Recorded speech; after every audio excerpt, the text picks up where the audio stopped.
வணக்கம். சனி பெயர்ச்சி பலன்கள். பொதுவாக சனி பகவானைப் போல் யாராலும் அருள் செய்ய முடியாது. ஏனென்றால் அவர் மிகவும் நியாயமானவர். அதனால்தான் தராசு போன்ற துலாம் ராசியில் அவர் உச்சம் பெறுகிறார். நமக்கு நன்கு தெரியும் நமது செய்கைகள் யாவும் பஞ்சேந்திரியங்களால் ஊக்குவிக்கப்படுகின்றன என்று.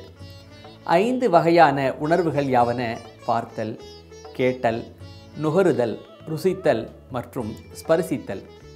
நாம் நமது 6வது அறிவை பயன்படுத்தி செயல்களை நிகழ்த்துகிறோம்.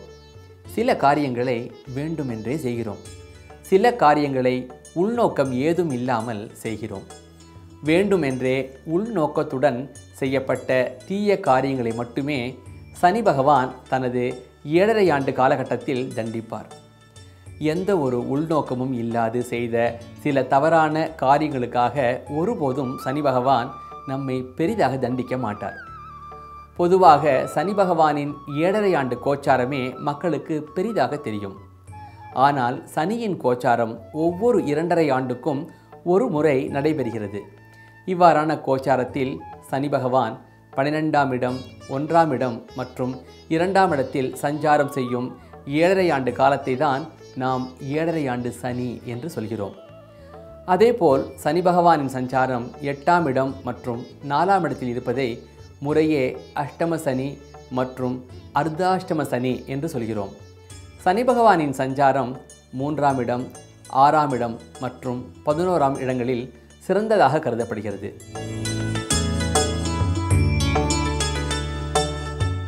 2013ஆம் ஆண்டு பிப்ரவரி மாதம் 19ஆம் தேதி முதல் 2013ஆம் ஆண்டு ஜூலை மாதம் 8ஆம் தேதி வரை சனி பகவானின் சஞ்சாரம் துலாம் ராசியில் ராகு சாரத்தில் வக்ரகதியில் இருக்கும். பரமபதம் போல் மேலும் கீழுமாக ஏற்ற இறக்கங்களை ஏற்படுத்தும் சனி பகவான் இக்காலகட்டத்தில் தங்களை சோதித்து பார்க்கக்கூடும். சில பொய் பித்தலாட்டங்களுக்குள் தாங்கள் அகப்படக்கூடும். சற்று ஜாக்கிரதையாகவே செயல்படவும். பொய்யான தோற்றங்களால் ஏமாற்றங்களை சந்திக்கும் சூழ்நிலைகள் உருவாகும். தாங்கள் கடுமையான சொற்களை கையாளும் நிலை வரலாம். எனவே பேச்சினை குறைப்பதோடு யோசித்து வார்த்தைகளை பிரயோகிக்கவும். சிலர் எறும்பு சம்பந்தப்பட்ட நோய்களுக்கும் கபம், இருமல் போன்ற நுரையீரல் நோய்களுக்கும் உட்படக்கூடும். சற்று கவனமாக இருக்கவும். தேவையான மருத்துவ ஆலோசனைகளை பெறவும்.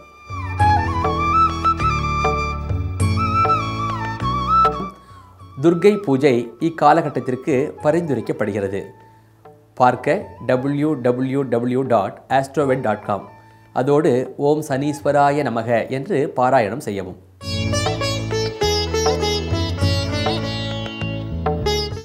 2013ஆம் ஆண்டு ஜூலை மாதம் 9ஆம் தேதி முதல் 2013ஆம் ஆண்டு நவம்பர் மாதம் 4ஆம் தேதி வரை சனி பகவானின் சஞ்சாரம் துலாம் ராசியில் ராகு சாரத்தில் இயல்பு நிலையில் இருக்கும். மறுபடியும் இது தங்களுக்கு ஒரு நல்ல காலமாக அமையும். ஏற்கனவே 2012ஆம் ஆண்டு அக்டோபர் மாதம் 12ஆம் தேதி முதல் 2013ஆம் ஆண்டு பிப்ரவரி மாதம் 18ஆம் தேதி வரை அளிக்கப்பட்ட பலன்கள் இக்காலகட்டத்திற்கும் பொருந்தும்.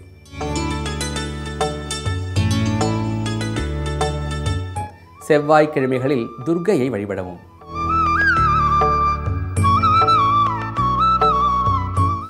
2013ஆம் ஆண்டு நவம்பர் மாதம் 5ஆம் தேதி முதல் 2014ஆம் ஆண்டு மார்ச் மாதம் 2ஆம் தேதி வரை சனி பகவானின் சஞ்சாரம் துலாம் ராசியில் குரு சாரத்தில் இயல்பு நிலையில் இருக்கும். இக்காலகட்டத்தில் சனி பகவானானவர் தங்கள் ராசிக்கு பஞ்சம மற்றும் அஷ்டமாதிபதியான குருவின் சாரத்தை பெறுகிறார். இச்சமயத்தில் ஏஜென்சி, தரகு போன்ற துறைகள் நல்ல லாபம் தேடித்தரும். குழந்தைகளுடன் சுமூக உறவு காண முடியும். நல்ல தைரியம் நிறைந்திருக்கும். எந்த ஒரு நிலையையும் கடைசி நிமிஷத்தில் கூட சமாளிக்கும் திறனை பெற்றிருப்பீர்கள். கலைத்துறையில் உள்ளோர் ஏற்றம் காணும் காலம் இது. அறிவினை விருத்தி செய்யும் எண்ணம் ஏற்படும். ஏன் ஆன்மீக ஈடுபாடு கூட அதிகம் உண்டு. திடீர் லாபமும் எதிர்பாராத பணவரவும் உண்டு என்று கிரகநிலை சொல்கிறது. நோய்களுக்கு நிவாரணமும் காண முடியும்.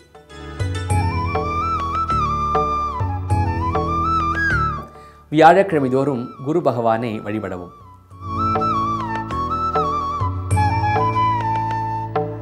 2014ஆம் ஆண்டு மார்ச் மாதம் 3ஆம் தேதி முதல் 2014ஆம் ஆண்டு ஜூலை மாதம் 20ஆம் தேதி வரை சனி பகவானின் சஞ்சாரம் துலாம் ராசியில் குரு சாரத்தில் வக்கரகதியில் இருக்கும். இக்காலகட்டத்தில் குரு பகவானின் சாரத்தை பெறும் சனி பகவான் வக்கரகதியில் செல்கிறார் என்பது குறிப்பிடத்தக்கது. இது ஒரு சோதனை காலம் என்பதால் இக்காலகட்டத்தில் அதிர்ஷ்டங்களை சோதிக்க வேண்டாம். ஊக வணிகங்கள் முற்றிலும் தவிர்க்கப்படலாம். தெளிவற்ற தகவல் பரிமாற்றத்தால் சில இடையூறுகளை சந்திக்க நேரும். எனவே ஒரு கவுண்டர் செக்குடனே செயல்படுவது சாலச் சிறந்தது.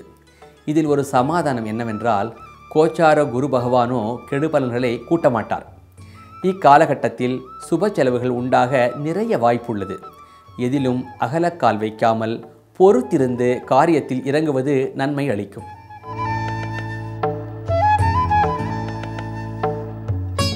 குரு பகவானுக்கும் சனி பகவானுக்கும் இக்காலகட்டத்தில் ஹோமம் செய்ய பரிந்துரைக்கப்படுகிறது.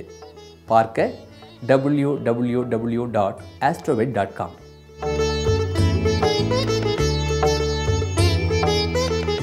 2014ஆம் ஆண்டு ஜூலை மாதம் 21ஆம் தேதி முதல் 2014ஆம் ஆண்டு நவம்பர் மாதம் 2ஆம் தேதி வரை சனி பகவானின் சஞ்சாரம் துலாம் ராசியில் குரு சாரத்தில் இயல்பு நிலையில் இருக்கும்.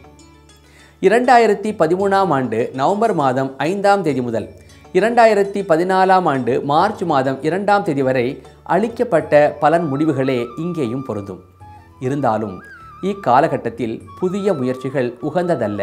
ஏனெனில் அனுகூலமான சனி பகவானின் சஞ்சாரம் இக்காலகட்டத்தில் நிறைவுற்று சனி பகவானானவர் 4ஆம் இடத்தை நோக்கி பயணிக்கிறார். எனவே இந்த அடிப்படையிலேயே புதிய முயற்சிகள் வேண்டாம் என கருதப்படுகிறது.